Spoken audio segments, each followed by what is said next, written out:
The San Francisco 49ers are currently 5-6 in the 11th spot of the NFC, and it seems like they're on the outside looking into the playoffs, as well as the division title is completely out of reach. They're 1-3 in the division. I think the Seattle Seahawks or the Arizona Cardinals are going to end up winning that. And I just want to ask the question, are the 49ers a bad team? Have they fallen off since their Super Bowl run? And in my opinion, the answer is probably not. I think the 49ers are still a good team. There is a lot of contextual history right here as to why they're 5-6, especially considering the fact that they are 2-4 in one-score games. Now let's talk about that 2-4. First off, they were up 21-7 against the Rams. They completely blew that lead. The Rams kick a game-winning field goal or score a game-winning touchdown. I can't remember off the top of my head. But either way, they blow that game in the final seconds of the fourth quarter. They just could not get the Vikings off the field in the fourth quarter. I believe the Vikings were up 20-17, I believe, and the Vikings had a 6-minute drive to close the fourth quarter, kicking a field goal and forcing the 49ers to have to go score a touchdown to win the game.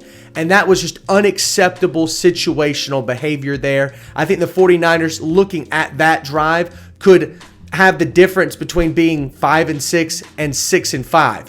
Those are the difference-making type plays throughout a season. And obviously they know that. They've been on multiple Super Bowl runs. But let's continue. 4 turnovers in the second half versus Arizona. They had a big lead there. I think it was 23-10, and they had 2 interceptions, a fumble, and a turnover on downs. Those were their only 4 drives in the second half. Now, obviously, you point to these things and you wonder, well, those are the signs of a bad team. I don't necessarily think so. I think the 49ers have gotten a lot of bad breaks, but we'll talk about that in a second. The last thing I want to talk about is not this past Sunday, but the Sunday before that, week 12, I believe, versus the Seahawks, up against Geno Smith and the Seahawks.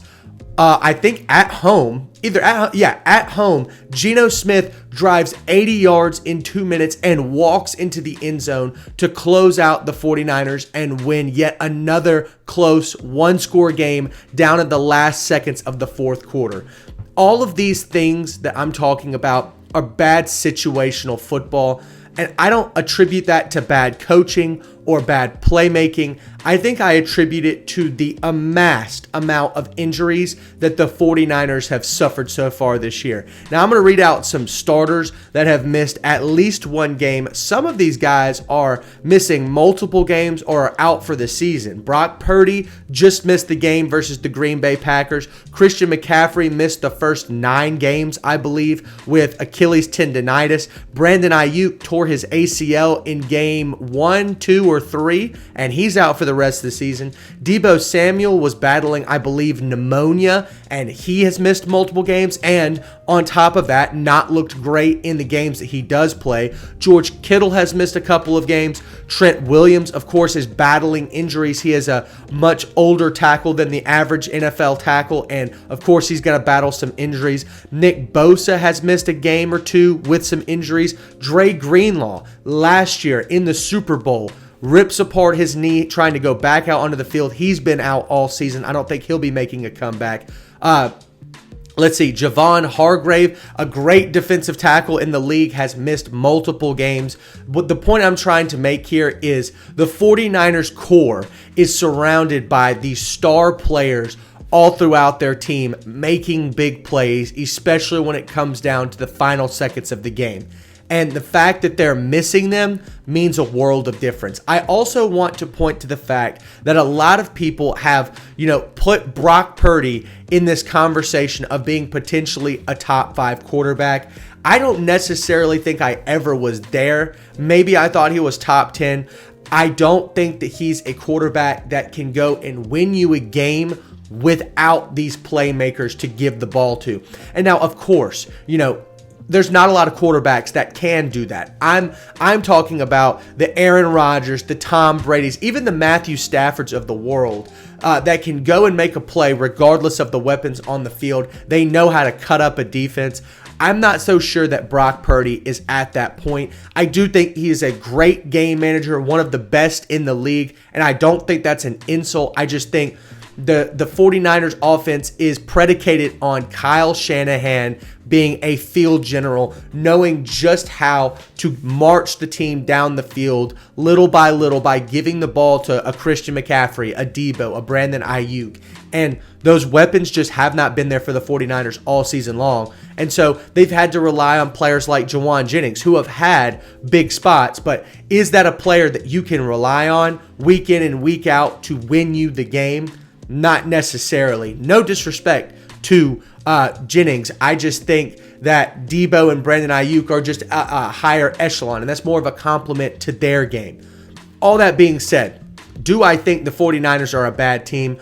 Not really. I think that they are I think they're much worse than last year, but I don't think it's because they've fallen off talent-wise. It's simply because they are probably the most injured team star player-wise in the NFL. Now, of course, that's not necessarily an excuse. I mean, look at somebody like the Green Bay Packers, who lost Jordan Love for a few games, and then they went out and won 2 or 3 games with their backup Malik Willis. Could the 49ers do that? I don't necessarily think so. I don't know if they're good enough to do that this year, but if this team was healthy, I would absolutely put them in the top 3, probably definitely top 5, maybe top 3 NFC teams with like the Detroit Lions and the Philadelphia Eagles. Same as last year, basically, where you had these 3 teams that had performed so well during the regular season that they were the obvious playoff contenders. So I think the 49ers have a chance to put the pieces back together later down the road, maybe next year, maybe even this season towards the end if they want to make a push towards a wild card spot, but they're really going to have to start to get it together come December.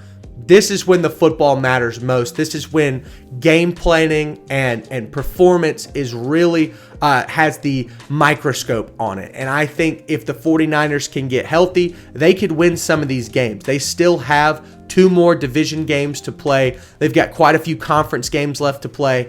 It's very possible that they can get into the playoffs. They just basically have to win, 5 of their last 6, and that'll put them at 10-7. That's a playoff spot in my opinion. So the 49ers, bad team, not necessarily.